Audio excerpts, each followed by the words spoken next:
বৃহস্পতিবার সকাল ৮টা থেকে শুক্রবার সকাল ৮টা পর্যন্ত ২৪ ঘন্টায় হাম ও হামের উপসর্গে আরও ১২ শিশুর মৃত্যু হয়েছে। এ নিয়ে মৃতের সংখ্যা ৪৫০ ছাড়ালো। এদিকে হামের চিকিৎসায় সরকারের গাফিলতি নেই জানিয়ে স্বাস্থ্যমন্ত্রী সরদার মোহাম্মদ সাখাওয়াত হোসেন বলেছেন, আক্রান্তদের আন্তর্জাতিকভাবে স্বীকৃত চিকিৎসায় দেয়া হচ্ছে। আমিনুল ইসলামের রিপোর্ট।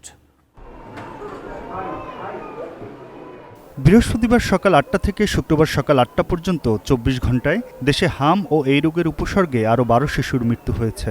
এ নিয়ে এখন পর্যন্ত ৪৫১ জনের মৃত্যু হলো। স্বাস্থ্য অধিদপ্তর জানিয়েছে, ঢাকায় মৃত্যু হয়েছে সবচেয়ে বেশি ৫ জনের। এছাড়া চট্টগ্রামে ৪ এবং ময়মনসিংহ, বরিশাল ও সিলেটে একটি করে শিশু প্রাণ হারিয়েছে। স্বাস্থ্য অধিদপ্তরের প্রতিবেদন বলছে, এ সময়কালে হাম ও এর উপসর্গ নিয়ে হাসপাতালে ভর্তি হয়েছেন ১৩০৩ জন। গত ১৫ মার্চ থেকে এখন পর্যন্ত রোগীর সংখ্যা ৬৩,০২৭।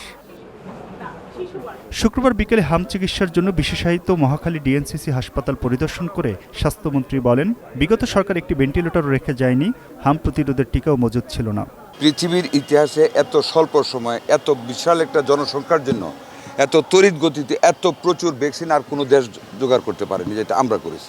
একটা ভেন্টিলেটর বিগত সরকার রেখে যায় নাই আমাদের হাতে, একটা মিজেলসের ভ্যাকসিন রেখে যায় নাই। শূন্য হাতে যাত্রা করেছি মাননীয় প্রধানমন্ত্রীকে সাথে নিয়ে ওনার নির্দেশ মতো, এবং আলহামদুলিল্লাহ আমরা প্রত্যেকটা জায়গায় ভেন্টিলেটর দিতে সক্ষম হয়েছি। স্বাস্থ্যমন্ত্রী জানান, হামের চিকিৎসা বিনামূল্যে দেওয়া হলেও এখনও সরকারের সক্ষমতার ঘাটতি রয়েছে। হাসপাতালগুলোর সক্ষমতা বাড়ানো হবে বলেও জানান তিনি।